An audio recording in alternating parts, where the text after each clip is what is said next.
Testing 1 2 3. Testing 1 2 3. Different numbers than me, and I couldn't do it until like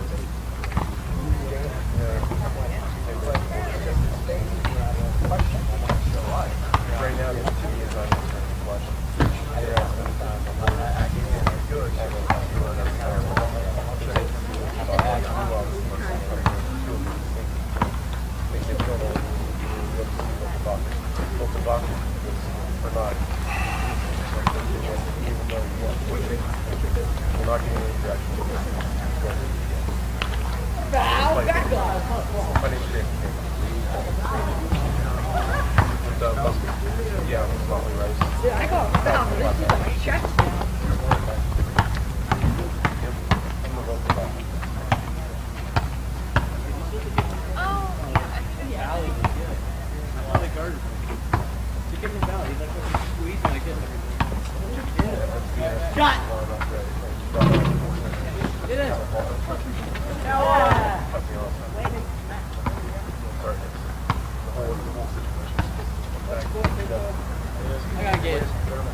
We're 2 minutes out.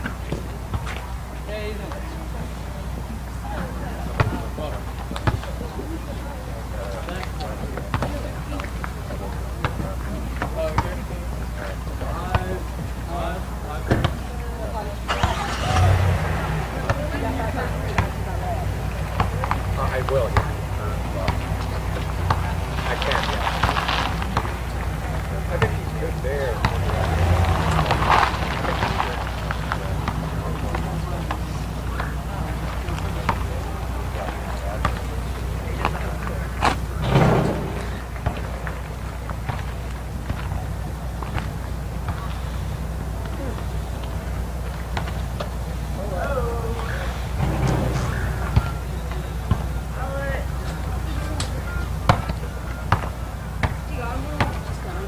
Here recording so I can have some chance of hearing this with all the background noise today.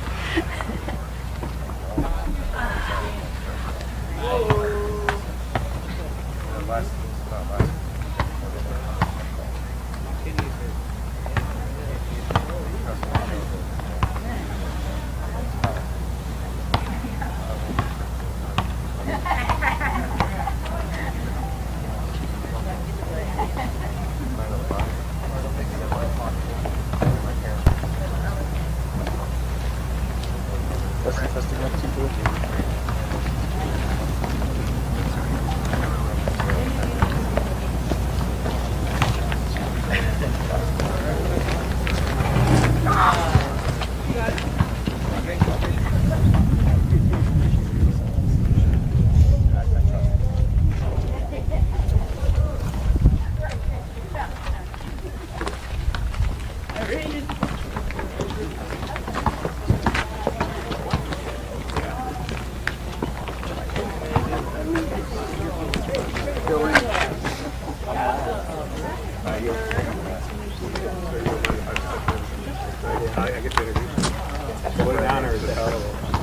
Good afternoon, everyone.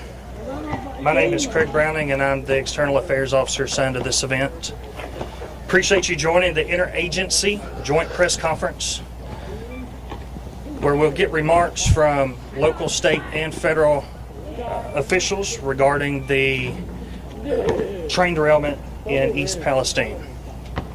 Speaking today will be Federal Railroad Administrator Amit Bose, the Region 5 U.S. EPA Administrator Deborah Shore, CDC ATSDR Crew Lead Jill Shugart, Region 5 Administrator Thomas Sivak, and finally Governor Mike DeWine and First Lady Fran DeWine. Available for questions, we'll have Andy Wilson, the Ohio Department of Public Safety Director, Dr. Bruce Vanderhoff, who is the Ohio Department of Health Director, and Vogel, Ohio EPA Director, East Palestine Mayor Trent Conaway, and East Palestine Fire Chief Trent Drabick. After remarks, we will open it up for questions. I ask that you state your name and your affiliation. And with that, I'll turn it over. Good afternoon. Thank you, Governor DeWine and the First Lady for joining us this afternoon. I want to thank the residents of East Palestine for having us here. We are here to serve you and ensure that we are doing everything in our power to make freight rail safer for your community and communities like yours across the country. I am grateful to the FEMA for organizing these daily briefings, as well as Peggy Clark and Brian Rutledge with the Columbiana County Emergency Management Agency for working with FRA to bring this vehicle behind me here today. I also want to recognize the bipartisan group of senators, including Senators Brown and Vance of Ohio, who announced important legislation this morning to help advance rail safety and accountability, just as Secretary Buttigieg asked Congress to do. A lot of the specific parts of their bill stemmed from the three-part drive that the Secretary announced a little over a week ago to increase freight rail accountability and improve safety following the February 3rd Norfolk Southern derailment. I want to thank the FRA staff who were on the ground that first night and the team who were here supporting the National Transportation Safety Board investigation in the initial days. I fully recognize this derailment continues to upend daily lives. The needs of East Palestine and the rail safety needs of all communities is at the top of my mind. The U.S. Department of Transportation will continue to use our tools to hold Norfolk Southern accountable for the derailment and to improve freight rail safety across the country. Last Wednesday, alongside colleagues from the DOT's Pipelines and Hazardous Safety Materials Administration and others, I joined a planned inspection of the tank cars involved in the derailment. Secretary Buttigieg went to the derailment site and got an update on the investigation from the National Transportation Safety Board last Thursday. Department of Transportation continues to actively support the NTSB-led investigation of the derailment, and our work here in support of East Palestine continues as well. Today, with the help of specialized vehicles like the one behind me, FRA personnel are kicking off a nationwide focused inspections on routes that carry high hazard flammable trains and other trains carrying large volumes of hazardous materials. It's going to start right here in East Palestine. These inspections will use a combination of human inspection and technology combined. We need to keep our nation's railroads safe. Our focused inspections will be multifaceted. We will evaluate the conditions of track quality using our automated track inspection program, signal and train control infrastructure and systems, operating practices, dispatch and crew, mechanical equipment, including tank cars used to transport hazardous materials, and hazardous materials packaging and other aspects of compliance included in the Pipeline's Hazardous Materials Safety Administration guidelines.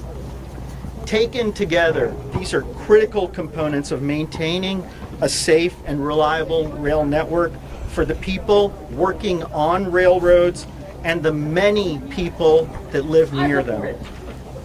Today's initiative is complementary to FRA's existing regulatory inspection, oversight, and enforcement programs. And this focused effort will start, again, here in East Palestine and then expand to communities across the country. Working with the Pipeline's Hazardous Materials Safety Administration, FRA is identifying and prioritizing the routes that carry hazardous materials using a combination of visual inspections and automated track inspection technology to assess rail infrastructure that detects potential safety concerns and prevents potential derailments. The initiatives make good on one of the key Department of Transportation actions in Secretary Buttigieg's three-part drive I mentioned earlier. In addition to the focused inspections prioritizing hazardous materials routes, FRA also issued a safety advisory just yesterday about hot bearing wayside detectors. On Monday, Secretary Buttigieg called on the Class 1 railroads, including Norfolk Southern, to join FRA's close call reporting program. And more actions are coming on the way to advance DOT's #1 priority, safety. FRA will continue to use all tools and resources available to support the Secretary's three-part drive. We will continue to take steps to ensure the highest level of safety and so that no community experiences what the people of East Palestine are going through right now and have endured in the last several weeks. Again, we are grateful to the bipartisan group of senators for introducing new legislation today.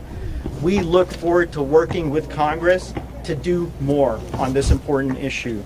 Before I turn it over to the EPA Regional Administrator and FEMA, I want to say thank you to our federal, local, and state partners on the ground, and to all of you for doing your part to get out accurate and timely information. We look forward to the continued collaboration. We stand ready to be of further assistance to the community. Thank you.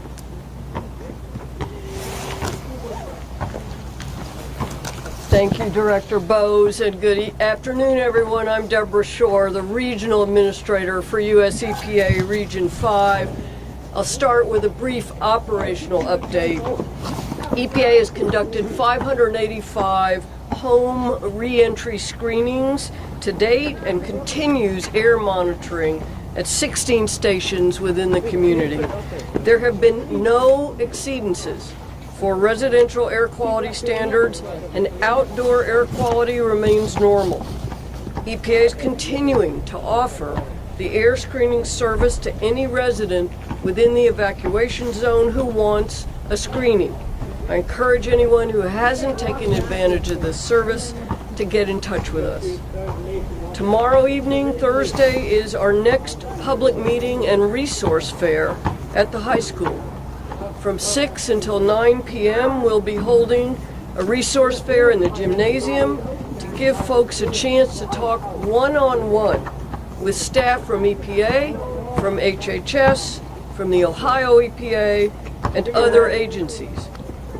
At EPA's request and per EPA's order, Norfolk Southern will attend tomorrow's town hall. From 6:30 to 7:30, we'll provide a response update and a Q&A session in the auditorium. And out in the parking lot, we'll have the TAGA bus, so people will get a chance to take a closer look. I talked about this bus yesterday. It's the Trace Atmospheric Gas Analyzer Mobile Laboratory, which can conduct real-time air monitoring and sampling analyses during the removal of contaminated waste. Within hours after the derailment, EPA began conducting stationary and roaming air monitoring and sampling in the community. And now, as we transition to the longer-term remediation phase, EPA will also be using the TAGA bus, which will conduct real-time air monitoring and sampling analyses during waste removal. This means we don't have to send samples away for analysis. We can analyze them right here as we collect them. Yesterday we opened our Community Welcome Center at 25 North Market Street. We had a great turnout, and I know we've had many visitors today. This is a place where members of the community can meet with staff from EPA and other agencies to get their questions answered and to learn more about services available to support the community. We'll be open from 8 in the morning till 8 in the evening every day. Later this week, we'll be opening a new incident command